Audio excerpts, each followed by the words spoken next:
munaasabad lagu caleema saarayay Sultaan Cali Sultaan Maxamuud Cabdi Warqabe ayaa waxaa lagu qabtay hotel Cadami ee magaalada Ceergaabo waxaana munaasabada caleema saarka sultaanka ka soo qayb galay mas'uuliyiinta maamulka gobolka iyo degmada Ceergaabo salaadiin cuqaal aqoon-yahan waxgarad haween iyo ergooyin tiro badan oo ka kala yimid gobolada dalka Soomaaliland ugu horreynna waxaa halkaasi ka hadlay madax dhaqameed iyo waxgarad ka soo jeeda beesha sultaankan caleema saar ee Sanbuur Sheekh Saxaaq madasha waxaanu u soo agaasinay haddaan nahay beesha Ibrahim Sheekh على مسارك السلطان علي السلطان محمود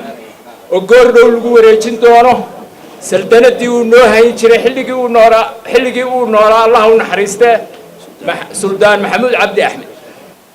وحنو قراني سلطان علي سلطان محمود وحنو حلساهي إنه حلكي ساك صوبه عن مساهي suldaannimada waxaan halkan ka dooranaynaa si kalsooni iyo jacayl leh Sultaan Cali Sultaan Maxamuud Cabdi Axmed ilaahayna waxaan uga baryaynaa xilka weyn ballaaran loo doortay inuu ilaahay u fududeeyo muddo ka shireenay oo ka hadlaynay oo faaleynay oo falaqeynay waxaan goranay Cali inuu ka soo baxayo Sultaan Cali maqaamka loo doortay waanu ka shiray dhamaantayo waanu ku wada soconaa dhamaantayo waanu ku wada caleema saarayna marka hore ogaada inaan Sanbuur bari u nahayn yeeraa oo aad sharaftiisu badan tahay sidaas idinkuna mujtamaciina kalena nagula caleema saaraysaan sidoo kalena waxaa halkaasi hadallo dardaaran iyo duco isugu jira ka soo jeediyay xubno isugu jiray salaadiin jiif caaqilo iyo madax dhaqameed kuwaasi oo dhankooda soo dhaweeyay sultaankan cusub waanu ku hambalyeynayna waa ku caleema saarayna ku soo dhawow bahda dhaqanka iyo kursiga aabahaba xilka ilaahay ku saaray ilaahay ku asro kabacdi dardaaran kuwa farabadna tawgeedan kuwa dardaarmaya waxa weeye xariga ilaahay qabso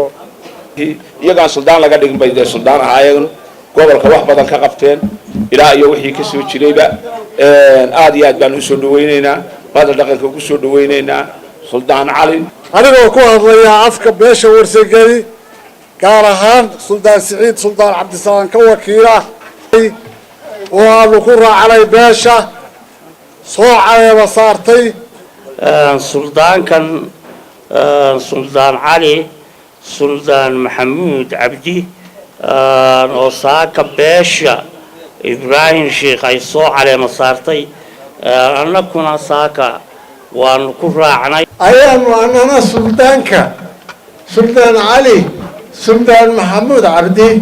أنا ذي دورنا سلطان كهل كان ما تلقوا على مساره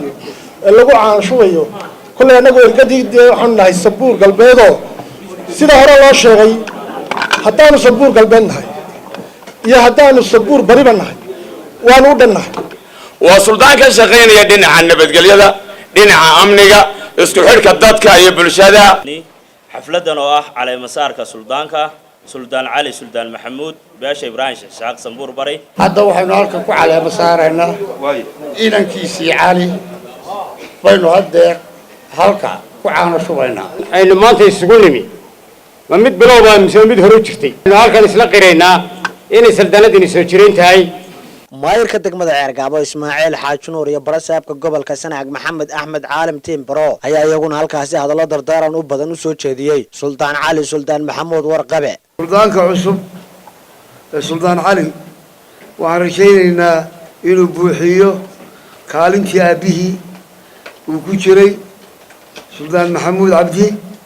waxaan rajaynayaa oo ilaahay kaaga baryayaa inaad noqoto kii dalka iyo dadka anfaca إلهي السودان واحد نقبر هنا والسودان يروى قوي هنا إنه إلهي حلك كوسا أسطره هذه الشيرة تضني إنما إلهي بعيدا كفرت سنان يعني لكن كانت أبي كشرين البحية إلهي كلنا وقت عيننا